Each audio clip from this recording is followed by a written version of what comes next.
வணக்கம். Big Boss season 8 இன்றைக்கி promo 2 release பண்ணியிருக்காங்க. பார்த்தீங்களா?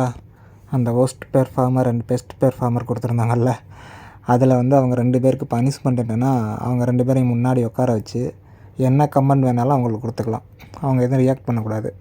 ஸோ எவ்வளோ வேணாலும் திட்டி அவங்கள சொல்லிக்கலாம். ஸோ சௌந்தர்யாவை பார்த்து அன்சிதா அவங்க இப்படி பண்ணுறதெல்லாம் ரொம்ப கேவலமாக இருக்குது, நல்லாவே இல்லை, அந்த முடியை அப்படி ஒரு மாதிரி தூக்கி போடுவாங்கள்ல, ஸோ அதை செஞ்சு காமிச்சு சொல்கிறாங்க. ரொம்ப கேவலமாக இருக்குது, நல்லாவே இல்லை அப்படின்னு. உடனே வர்ஷினி என்கிட்ட அவங்க க்யூட்னு நினச்சி பண்ணுறது எல்லாமே ரொம்ப நல்லாவே இல்லை, அதெல்லாம் அவங்க மாற்றிக்கிறணும் அப்படின்னு அவங்க சொல்கிறாங்க. அடுத்து சிவாவை தான் வச்சு செய்யுது தர்சிகா. அவர் அண்ணனாக இருக்கார், எல்லா சைடும் காமிக்கிறாரு, ஆனால் கோவத்தை மட்டும் காமிக்க மாட்டுறாரு.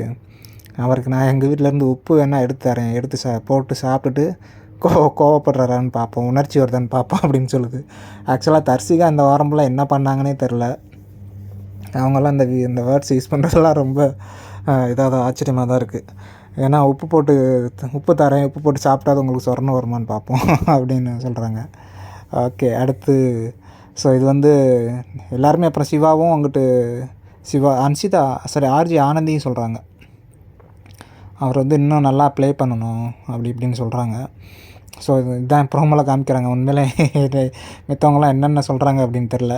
ஸோ பயங்கரமாக இருக்குது. அப்படியும் சௌந்தர்யாக்காங்க அங்கே உட்காந்து அந்த ஆக்ஷன் தான் காமிக்கிறாங்க, அந்த ஆட்டிடியூட் காமிப்பாங்களே அப்படி கையை ஒரு மாதிரியா, ஸோ அதை தான் காமிச்சிட்டு இருக்காங்க. ஸோ காலையிலேயே ஒரு மார்னிங் ஆக்டிவிட்டின்னு ஒன்று நடந்துச்சு. அதில் பார்த்திங்கன்னா உங்களுக்கு 24/7 காமிச்சிருப்பாங்க யார் யார் டீம் பிளேயரு, யார் இண்டிவிஜுவல் பிளேயரு, யார் ஒன்றுமே செய்யலை அப்படின்னு. ஸோ மோஸ்ட்லி எல்லாருமே முத்துக்குமரன் சொன்னாங்க இண்டிவிஜுவல் பிளேயர்னு.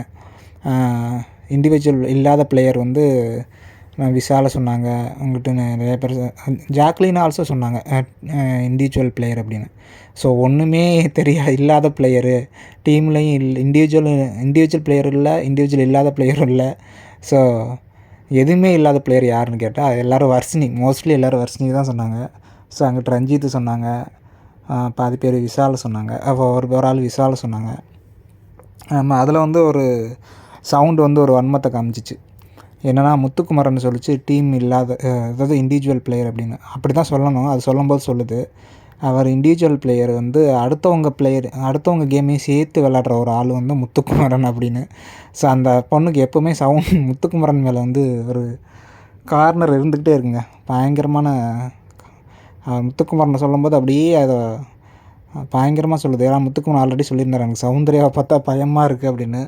ஸோ அதே மாதிரி தான் சௌந்தர்யா முத்துக்குமரனை கரெக்டாக கார்னர் பண்ணுது. ஸோ முத்துக்குமரன் இந்த ஒஸ்ட் பெர்ஃபார்மருக்கு என்ன சொல்லியிருப்பாருங்கிறத பார்க்குறதுக்கு ஆச்சரியமாக இருக்குது. பார்ப்போம் என்னென்னு.